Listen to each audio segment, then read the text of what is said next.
Hello and welcome to my derivation of Stokes-Einstein relation. So here we have the velocity components in polar coordinates. We have the radial component and the angular component. They're a function obviously of the radius and the theta, which is the angle within the circle. And here we have the divergence given by this equation in polar coordinates. Then we combine the velocity components and divergence in order to get vorticity.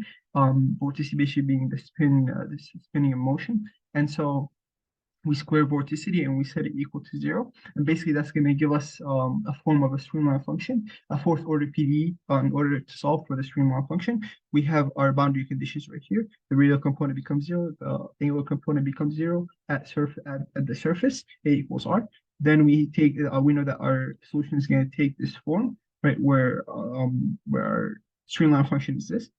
We try to guess the coefficients, and based on this, we find that the coefficients are 4, 2, 1, and -1. We can see -1, 1, 2, and 4 right here. And then we solve for A and B in order to basically, we're solving our differential equation to get our solution. And we get our streamline solution here. Now we use this tram solution integrating for momentum to give us pressure. We also integrate for shear stress to get shear stress. Now that we have pressure and shear stress, we're gonna integrate those over the surface of the area in order to get us the force due to pressure and the force due to shear stress. We see that right here. We're integrating from 0 to pi, and we get these two numbers. Now we combine the force due to pressure and the force due to shear stress to give us the drag force. Now we have the Einstein part. The Einstein part focuses on the mean square displacement to relate the diffusion coefficient to the random walk of particles in motion. And here we see that right here. This is the mean square displacement.